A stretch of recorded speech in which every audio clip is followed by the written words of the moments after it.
નમસ્કાર મિત્રો આજે આપણે વાત કરીશું મૂળીના માંડવરાય દાદાનો ઇતિહાસ। મિત્રો આપણા દેશનો ઇતિહાસ ખૂબ જ રસપ્રદ જણાય છે। એમાં પણ જ્યારે વાત કરીએ ધર્મ વિશેની તો ત્યારે આપણા દેશમાં ઘણા બધા મંદિરો આવેલા છે અને ઘણા બધા મંદિરો વિશે એવી રહસ્યમય વાતો પણ રહેલી છે જે જાણીને આશ્ચર્ય તો જરૂરથી થાય।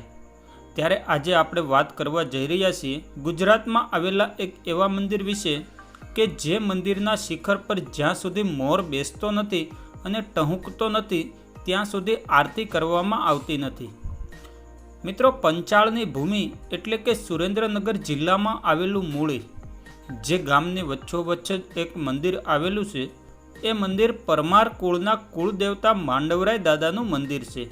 આ ગામની ભૂમિએ ઘણા બધા ચમત્કારો જોયા છે અને આજે પણ પોતાના ચમત્કારોને કારણે પ્રસિદ્ધિ પામેલું આ મંદિર આજે પણ અડીખમ ઊભું છે અને આજે તેના ચમત્કારો આખું વિશ્વ જોઈ રહ્યું છે। મિત્રો આ મંદિર આમ તો પરમાર રાજપૂત કુળના કુલદેવતા માંડવરાયજી એટલે કે માંડવરાય દાદાને ભગવાન સૂર્ય દેવતાનો અવતાર પણ માનવામાં આવે છે, પરંતુ તેમના ચમત્કારોના કારણે આજે જૈન, ભૂદેવ અને બીજી બધી જ જ્ઞાતિના લોકો તેમને પૂજી રહ્યા છે। મિત્રો જૂના જમાનામાં મૂળી ગામ એ એક રજવાડું હતું।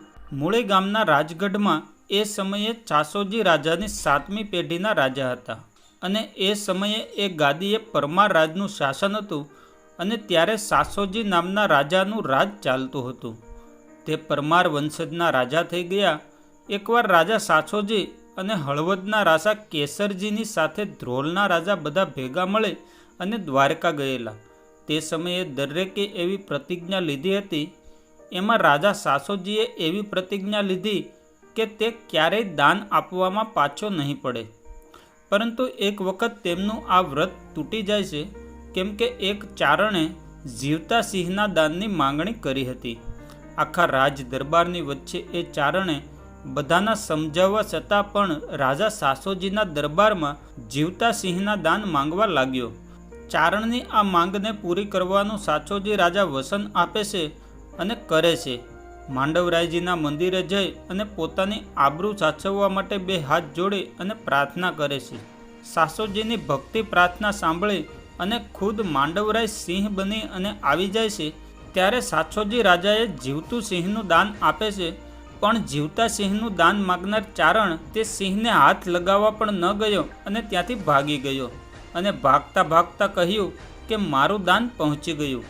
આ સાંભળી અને રાજા સાસોજીએ સિંહને છોડી મૂક્યો અને માંડવરાય દાદાનો ચમત્કાર જોઈ અને સાસોજી રાજા બોલ્યો કે મારા ભગવાને મારી આબરૂ સાચવી।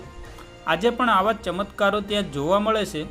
રવિવારે આ દિવસે ગામો ગામથી માનવ મહેરામણ ઉમટી પડે છે। આજે કેસરી ધજાને ફરકાવતું આ મંદિર પર રોજ સંધ્યા ટાણે મોર આવીને મંદિરના ઘુમ્મટ પર બેસી અને ટહુકા કરે છે, પછી જ મંદિરની આરતીની ઝાલર વાગે છે। આવા માંડવરાયજીના મંદિર આજે પણ મૂળીની વચ્ચોવચ્ચ કેસરી ધજા ફરકાવતું ઊભું છે। આજકાલની આ વાત નથી, પણ વર્ષો પહેલાં પણ આ મંદિર પર મોર ટહુકા કરી અને માંડવરાય દાદાને આવ્યાના અણસાર આપતો અને પછી જ આરતી થતી હતી।